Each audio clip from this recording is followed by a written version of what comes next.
My family flew me home for a reunion and gave me the worst room in our hotel. They smirked. They talked down to me. They thought I was still the creative failure. They didn't know grandfather had already signed everything to me, and that I was about to decide their future. I stood in the Hotel Miramar lobby, watching my cousin Derek assign rooms with theatrical flourish. The marble floors gleamed under crystal chandeliers, exactly as I remembered from childhood visits to see grandfather Ernesto. "Carmen gets the garden view," Derek announced, sliding a plastic card across the mahogany desk. "Third floor, facing the service entrance." My sister Lucia smirked from her position near the concierge stand. Perfect for someone who designs brochures for a living. I accepted the key card without protest, noting how Derek's smile faltered when I didn't react. They expected wounded pride, defensive explanations about my international design agency. Instead, I offered quiet gratitude. "Thank you. It'll be fine." The family reunion stretched ahead. 3 days of carefully orchestrated hierarchy. Mother had organized everything, naturally assuming Derek would host since he managed the hotel's day-to-day operations. Nobody questioned why I'd flown in from Barcelona or why I'd requested this specific weekend. "Dinner's at 8, Mother called as I headed toward the elevators. "Don't be late." I nodded, already calculating.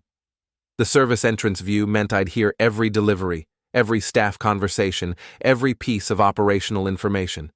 Sometimes the worst seat provides the best perspective. My room was cramped, wallpaper faded, furniture outdated. I set my suitcase on the narrow bed and pulled out my laptop. 3 days to gather what I needed. 3 days to understand exactly how deep the family dysfunction ran before I revealed what grandfather had really left me. The key card caught the afternoon light as I placed it on the nightstand. Such a small thing to hold so much power. The dining room hummed with familiar tensions. Crystal glasses caught candlelight while my family settled into their established roles like actors hitting their marks. "Carmen, you're looking thin," Aunt Patricia observed, cutting her salmon with surgical precision. "All that traveling can't be healthy." "I'm fine, thank you." Derek leaned back in his chair. "How's the graphic design business? Still making those tourist pamphlets?" "International brand strategy, actually." I kept my voice level. "Fortune 500 clients, mostly." Lucia laughed. "Right, and I'm running Goldman Sachs." Mother touched Derek's arm possessively. "Derek's been handling everything so beautifully here. The hotel's never been more profitable." I watched the dynamic unfold. Mother's obvious favoritism toward her nephew, my sister's desperate need for validation, Patricia's passive-aggressive commentary, the same patterns that had shaped every family gathering for 20 years. "Grandfather would be proud," I said quietly. The table went silent. Derek's fork paused halfway to his mouth. "Yes, well," Mother cleared her throat.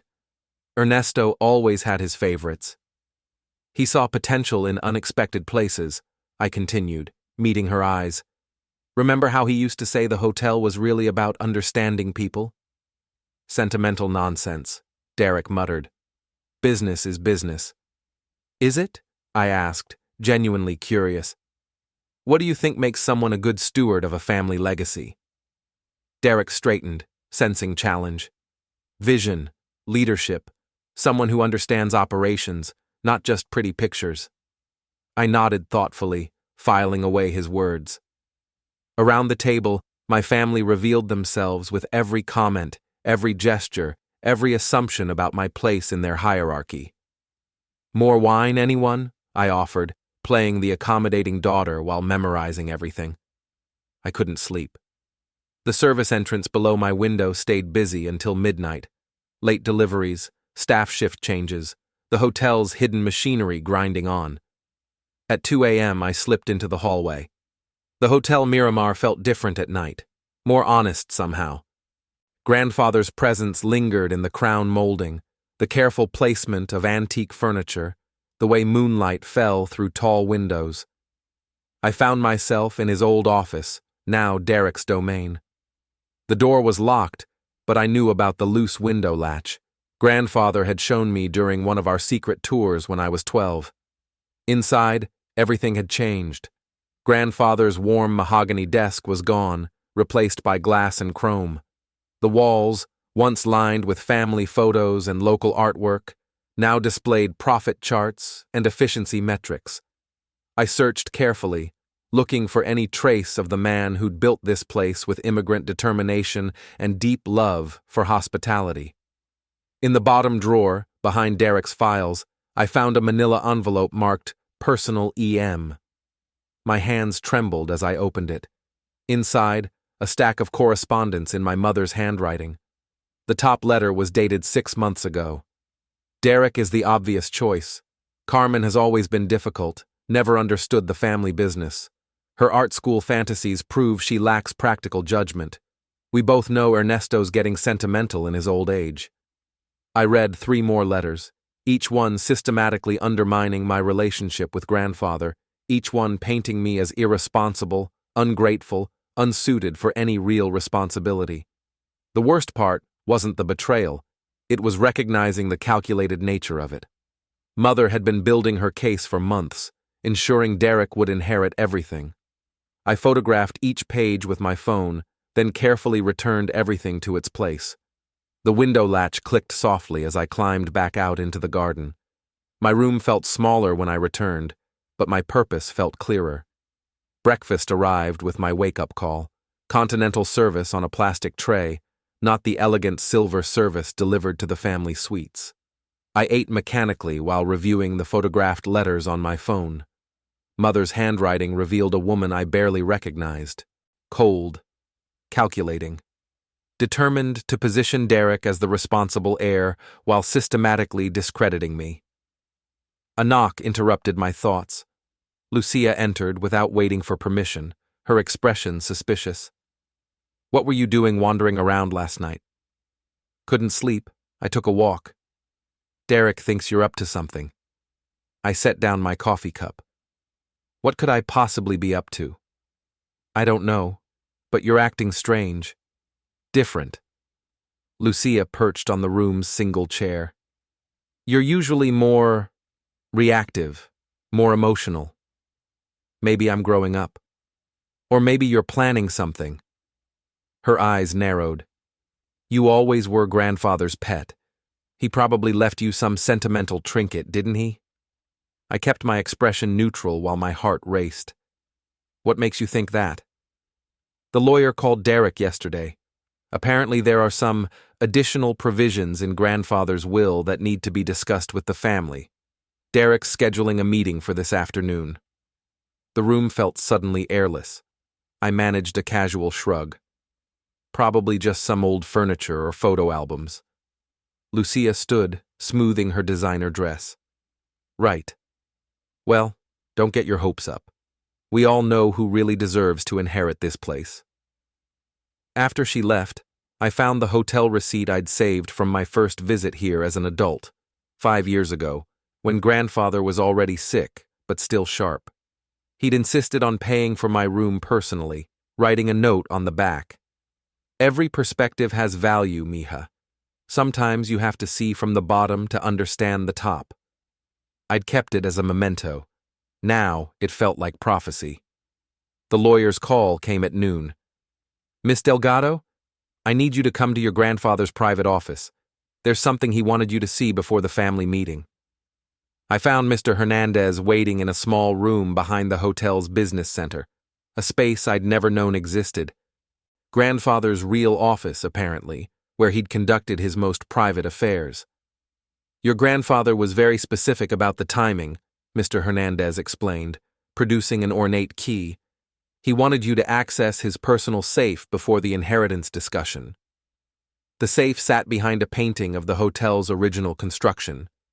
Inside, I found documents, photographs, and a sealed envelope with my name written in grandfather's careful script.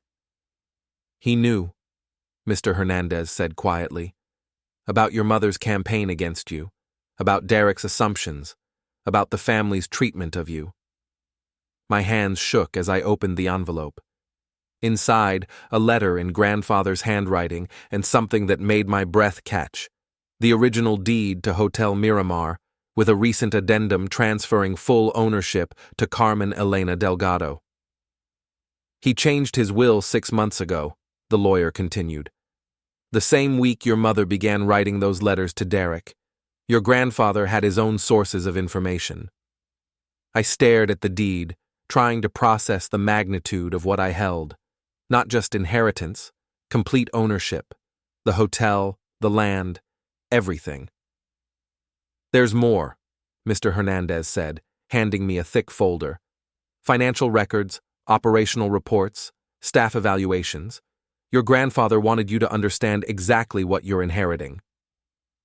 The keycard from my room felt heavy in my pocket as I realized grandfather's final lesson. He'd given me the worst room, the lowest position, the most dismissive treatment, but he'd also given me the truth. The view from the bottom revealed everything. When do I tell them? I whispered. That's entirely up to you. I read grandfather's letter 3 times before the words truly sank in. My dearest Carmen, if you're reading this, you've discovered what your family tried to hide from me. I'm not surprised. I've watched them underestimate you your entire life, and I've watched you grow stronger because of it. You were always the one who asked questions, not about money or status, but about people. You wanted to know why the housekeeping staff looked sad, why certain guests complained, why some employees stayed for decades while others left quickly. That curiosity, that empathy, that ability to see systems instead of just surfaces, those are the qualities that built this hotel. Not just business acumen or family connections. Your mother's efforts to discredit you revealed more about her character than yours. Derek's assumptions about inheritance showed me exactly why he shouldn't inherit anything significant. The hotel needs someone who understands that hospitality is fundamentally about human dignity. Someone who knows that real leadership means serving others, not being served. I've watched you build your own success without family help.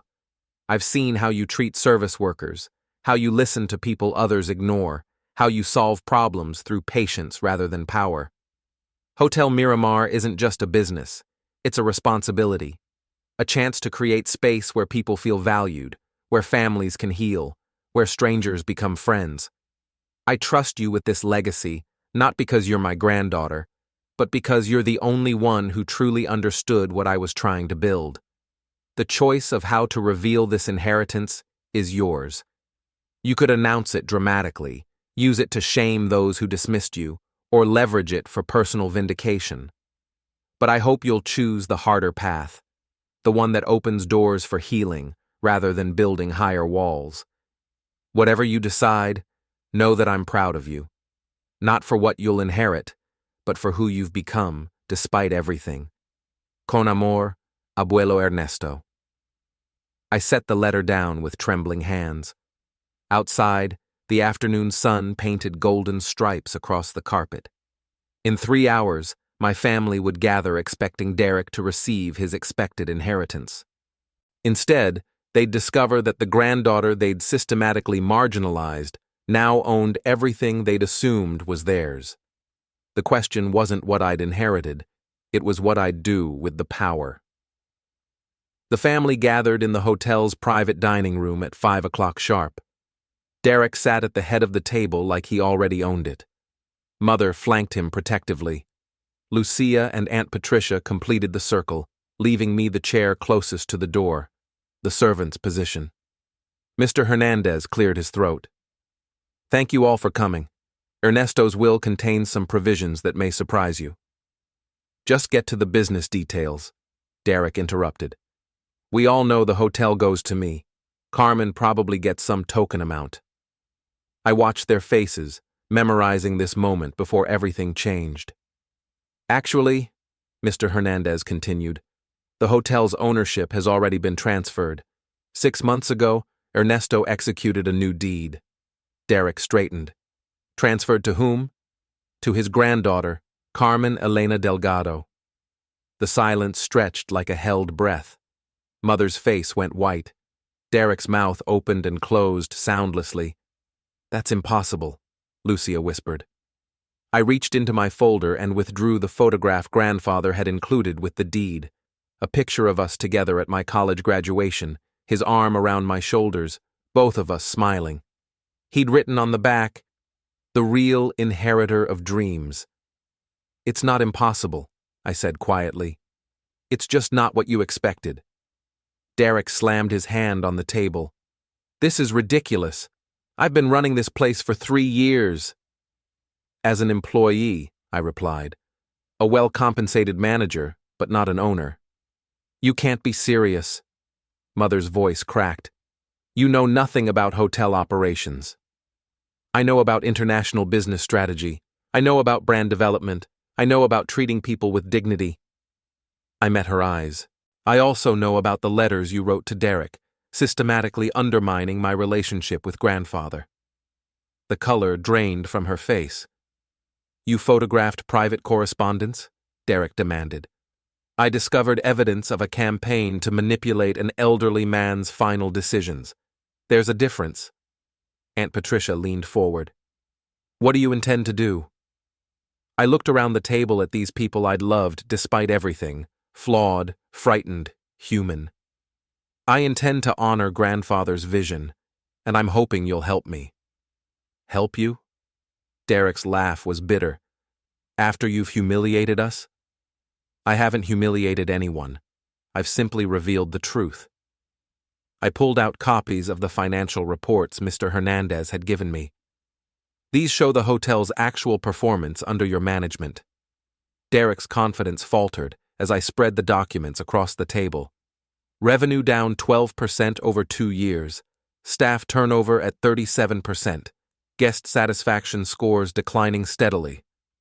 I looked at him directly. "You've been treating this place like a profit extraction machine instead of a hospitality business." "Those numbers are—" Derek started, then stopped. He couldn't deny what his own reports showed. "Grandfather saw this happening. He also saw how you responded to pressure, by blaming others, cutting staff benefits, raising prices while reducing service quality." Mother finally found her voice. "Carmen, please. We're family." "Yes, we are. That's why I'm not firing Derek immediately or pressing charges for the financial irregularities I've found." Derek went pale. "What irregularities?" I slid another document across the table, the receipt analysis I'd compiled showing systematic overcharging of vendors and skimming from cash transactions. "Nothing criminal," I continued, "but enough to show why grandfather lost confidence in your leadership." Lucia spoke for the first time since the revelation. "What do you want from us?" "I want honesty. I want acknowledgement of how this family has treated me. And I want your commitment to rebuilding relationships based on respect instead of hierarchy." The room fell silent, except for the distant sound of waves against the hotel's private beach. "Derek, you can stay as general manager if you're willing to implement real reforms and treat staff fairly. Mother, I want you to apologize, not just to me, but to the employees you've dismissed over the years for not knowing their place." I looked at each of them. Grandfather gave me this inheritance, but he also gave me a choice about how to use it. I could punish you all, or I could try to heal what's been broken. "And if we refuse?" Aunt Patricia asked. "Then you're free to leave, but you'll leave empty-handed and estranged from the only family you have." 3 months later, I stood in the Hotel Miramar lobby, watching Derek train new staff members. His approach had changed completely, patient, respectful, focused on service excellence instead of cost-cutting. "Miss Delgado?" Maria, the head housekeeper, approached with a smile. The quarterly satisfaction scores came in, 92%. I accepted the report, noting how different it felt to be addressed with genuine respect instead of polite dismissal. The photograph from grandfather's safe now sat framed on my desk, a reminder that recognition isn't always immediate, but it's always meaningful. Mother emerged from the restaurant, where she'd been apologizing personally to longtime employees she'd previously treated poorly. The conversations weren't easy, but they were necessary. "How did it go with Mrs. Rodriguez?" I asked. "Difficult," but she accepted my apology. Mother's voice was quieter than usual. I didn't realize how entitled I'd become. The keycard system had been updated too. Now every guest received the same quality accommodation, the same level of service, regardless of family connections or social status. Grandfather's vision of radical hospitality was finally being implemented. Lucia appeared with architectural plans spread under her arm. "The accessibility renovations are approved. We can start next month." She'd thrown herself into the hotel's redesign project, finding purpose in creating truly inclusive spaces. Her design eye, combined with my strategic planning and Derek's operational knowledge, was transforming the property. "Any word from the Barcelona office?" Derek asked, joining our impromptu family meeting. "They're fine with the remote arrangement. International clients actually prefer having someone who understands hospitality from the ground up." The late afternoon sun streamed through the lobby windows, warming the marble floors grandfather had chosen so carefully. I thought about his letter, about the choice between vindication and healing. We'd chosen healing, not perfect reconciliation. Some wounds would take years to fully mend, but genuine commitment to building something better. The hotel receipt from 5 years ago was still in my wallet, grandfather's note about perspective still visible. He'd been right. Sometimes you have to see from the bottom to understand how to build from the top. But the best view of all was watching a family learn to see each other clearly, perhaps for the first time.